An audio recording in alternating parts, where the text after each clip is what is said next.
As a young radio DJ back in the 80s, I was beyond thrilled when I landed my first job at a local station.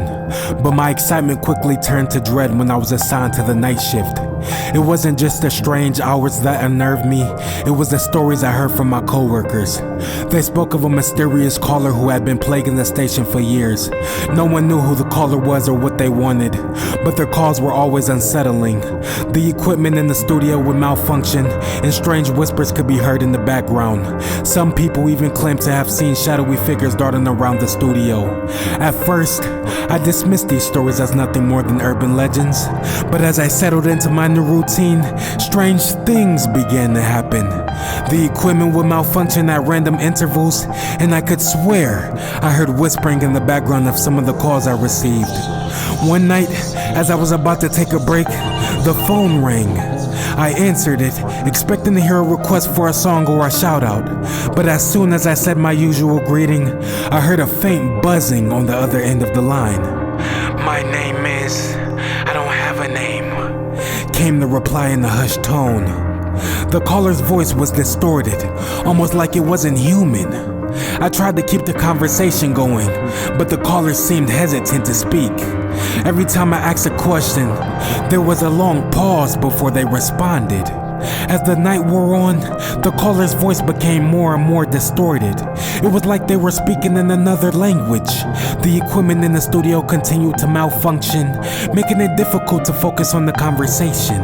And then, suddenly the call dropped. I was a little relieved, but also disappointed. I had hoped to keep the conversation going because I wanted to find out what was going on. The next night, I returned to the radio station feeling even more uneasy. The strange call from the night before had stayed with me, and I couldn't shake off the feeling that something was off. As I settled into my seat, I noticed that the equipment was still malfunctioning. The soundboard emitted a low, continuous hum, and the microphone crackled even when it was turned off. Despite the technical difficulties, I tried to stay focused and professional. But as the night wore on, I felt increasingly on edge. And then, just as I was about to take a break, the phone rang. I hesitated before picking up the phone. I wasn't sure if I was ready to face the strange caller again, but something compelled me to answer. "Good evening. You're on the air with me. What's your name?" This time, no pause. The caller spoke immediately, their voice low and menacing. "You should have listened to me. You should have stopped playing my music." My heart sank. I had never played any music that wasn't part of the station's playlist, but before I could respond, the caller spoke again. "You don't know who I am, do you? I used to be a musician. I had a band and we played all over town.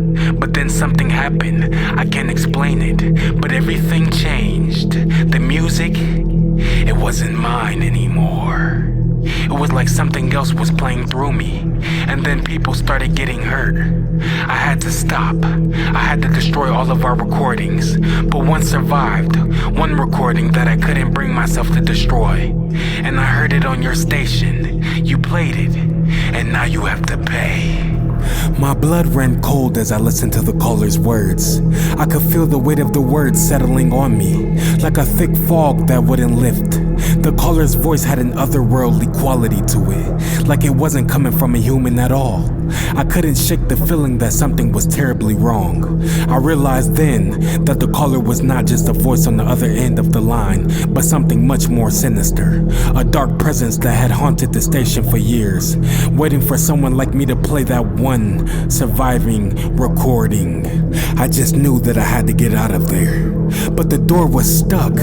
I tried to force it open with all of my might, but it wouldn't budge. I was trapped, alone with the shadowy figure and his haunting melody. As he played his guitar, the room began to spin. I felt like I was being pulled into a vortex, into a dark and twisted realm beyond my comprehension, and then suddenly it stopped.